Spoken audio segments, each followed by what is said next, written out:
Thanks everyone. What I'd like to take you through today is a little bit about the context for non-network solutions in TransGrid. Also cover looking back where we've come from, and also cover what we plan to do going forward. So at TransGrid we believe that there is a compelling value proposition for investing in non-network solutions. Not just through the cost-effective deferral of capital, but also there's other benefits through the supply chain. From a load perspective, I guess TransGrid, we have a number of direct connected customers, and we also have the distributors as our customers. So we get to see the aggregated impact of any non-network or demand management related initiatives, which lends itself to, once again, that objective of deferring unnecessary investment in the transmission network. So what I thought I'd do is start with two key examples and two key numbers in a similar theme to what Stephen was talking about from our revenue proposal. There's one example, some of you may have heard of it. The first headline number comes from Powering Sydney's Future. It's a major project which is actually not in our revenue proposal, it's in the next period.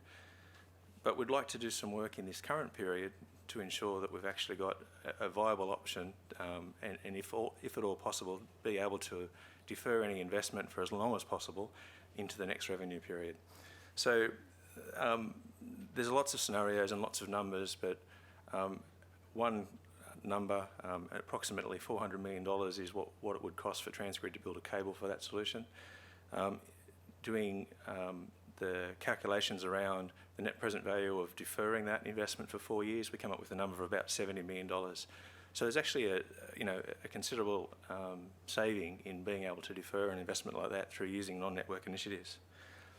The other number which I'll point you to, which is actually also in our revenue proposal, which the AR is hopefully considering, is around our demand management innovation allowance. Now, we had some funding for the last 5 years, approximately $5 million. We think we've actually invested that wisely. We've learned a lot. We'd like to invest more money in the next period for the same reasons, to actually continue to learn and continue to actually make non-network solutions a viable option. Catch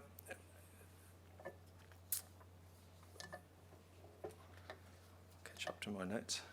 I guess from TransGrid's perspective, up to now we've been focused on demand response from a non-network perspective. That means that it's essentially a short-term decision to reduce demand and engaging customers so they can, through load curtailment or other means, or generation or even storage, I guess, is around the corner, they can actually assist us in reducing the maximum demand on the network.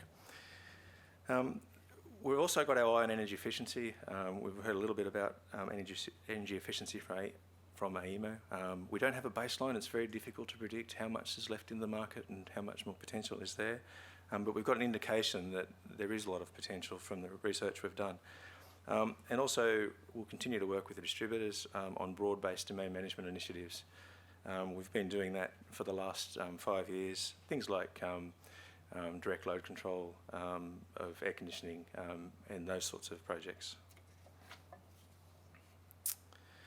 We have some success. A number of you know about these two projects. We use them quite often, but in 2008-09 we've had some success with 350 megawatts of non-network in the Newcastle-Sydney Wollongong Basin. In 2012-13 there was 40 megawatts of non-network support contracted. About 35 megawatts of that was through a third-party aggregator. 5 megawatts was directly with Ausgrid. The challenge is it's a bit different to the real estate market, where we talk about location, location, location. It's a bit more complicated. So when we're looking for network support, we're looking for the right amount in the right place at the right time and the right price. Our history, the chart that you can see on the screen now, over the last 10 years and a little bit, there's been about 9 RFPs issued. We've successfully had responses for about 6 RFPs. Of those, for various reasons, only the 2 that we mentioned previously have gone ahead. Some of those reasons were there was a deferral, or I think there was technology and economic reasons. I mean, like I said, price and cost is important when we're considering the viability of the non-network options as well. So, a quick look at our past EM innovation. We've done load reduction trials through working with the distribution businesses in New South Wales and ActuAGL. We've actually gained a better understanding of our industrial, commercial and residential customers. But I don't know if we've got that in-depth understanding we're seeking. Not surprisingly, some of the findings were that we need early and clear information about network support opportunities to contribute to the greater uptake of network support, basically to enable the market to respond. We also found that there's a lack of trust in the industry, which is a real barrier to the implementation of some of our demand management projects. A third area is that commercial businesses don't really appear to be fully exploiting energy efficiency opportunities. There's probably two reasons for that. There's probably a lack of understanding of some of the technical opportunities involved in parts of the market, and there's probably a mismatch of incentives between owners and tenants in some areas. Obviously that depends on where you're at in the market and the size. And I think we found that industry collaboration and shared understanding of demand management is needed because I guess we can capitalise on some of the synergies and also avoid duplication. So going forward, I guess there's three key themes around what we want to do for the next 5 years, and that's collaboration. And as an example of collaboration, we're hoping to host an industry forum next month. We're also looking to work with the regulators and others on some of the barriers to the non-network solutions. I'll talk a bit more about one example shortly. Some market understanding and development, and I guess what I mean by that, there's things like spatio-temporal mapping of constraints and potential embedded generation or renewable energy opportunities. That helps us to understand when a constraint does emerge, how we might address that constraint. And also technology trialling, and I've got a good example of that for you, which some of you may have heard of. I understand Greg will talk more about our collaboration process and our consultation process, but our customers' views around demand management, it's just worthwhile sharing this information with you, which is actually on our website as well. But generally there's overwhelming support for finding ways to reduce demand and obviously the subsequent impact on the capital investment. So, you know, it's really a no-brainer, but when we spoke to the various groups of customers and customer representatives, the caveat on that is they did want to see a value test in when we invested, that we were doing it wisely. So we've got that in mind. An example of a technology investment, some of you may have heard of iDemand. It's our project out at Sydney, our Western Sydney site. It's approximately 400 kilowatt hours of lithium polymer batteries, 100 kilowatts of solar. We're hoping to commission that at the end of the month, and also some DC lighting systems, The reason for investing in something like this is we want to learn a little bit. We also want to participate with research organisations and continue to invest in understanding peak demand and what we can do. And just for your information, that site that installation is capable of probably 50% of the peak demand reduction for the Sydney West site. This one's a little bit more complicated. This is when I talked about Powering Sydney's Future project. This is some of the basis for why we'd like to invest in preemptive network support. Now that's a term we've used. It doesn't actually exist in the rules, so you won't find it. But essentially, the shortfall in capacity, and looking at the graph, it's around 200 megawatts, and it first occurs in about 2019. Now our experience from what I showed earlier tells us that if we went to the market 6 months before that constraint emerged, we're probably unlikely to get sufficient capacity in a non-network demand response, combined portfolio to actually address that need. So what we're wanting to do is basically start investing in the non-network market, and particularly demand response, a little bit earlier. And in fact, my slide build works. A simple approach, straight line to what the requirement might be. Now, the first year in that scenario is around 50 megawatts. Now, we know we achieved 40 megawatts. Talking to some of our colleagues and people in the marketplace, they're suggesting that more than 40 is achievable. Is it going to be 100 in the first year? Well, we're not sure. But I guess that's the point for investing in what we're calling preemptive network support. In conjunction with that, clearly we need to talk to the regulator.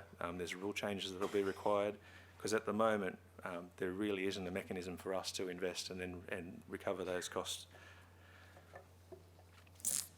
There's some other research that we've done in conjunction, particularly with the Powering Sydney's Future project, but I guess it lends itself broadly, go the right way here, to the overall understanding of the marketplace.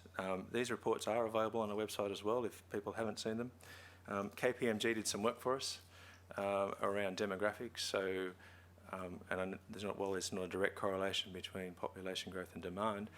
There is a correlation there, so just understanding what's happening, particularly in the Sydney inner metro area, is important for us. And if you read the report, the growth rates are actually much higher compared to some of the regional areas and particularly the other urban areas in Sydney. There's another report which we commissioned with the Sydney University on electric vehicles. Now they're interesting. We're interested in them from two perspectives. I guess one from the potential of what they might contribute to adding to the peak demand, but then there's also the potential of using them as a vehicle-to-grid situation. So in the report, not surprisingly, there's a number of factors that are going to impact the take-up of electric vehicles and the impact they have, i.e. the number and the type, charge rate, the time, how far they're driven. Probably most importantly, the government policy is a big factor here. Just to throw some more numbers at you, in one of the scenarios in the study, there's a potential for between 14 and 39 megawatts of added load to the Sydney inner metro area. And similarly, we can get between 6 and 44 megawatts of network support. Clearly, there's a little bit of work to be done in that area as well.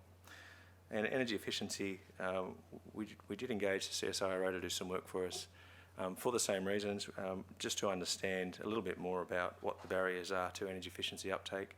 The report exists on our website. I won't go through the detail because I'm running out of time.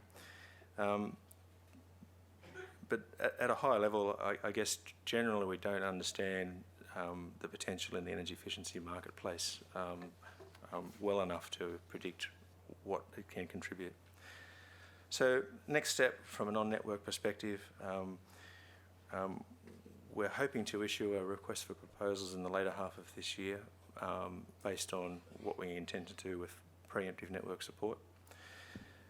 We're proposing a workshop, and I'd suggest if you'd like to be involved, if you're not already, then express your interest on our website.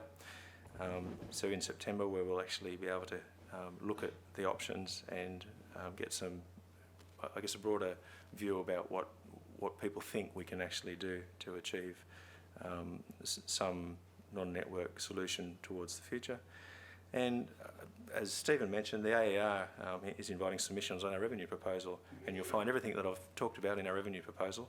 And I think you've got until the 8th of August, if that's right. Read people up the back there somewhere. So that's it for me. Are there any questions?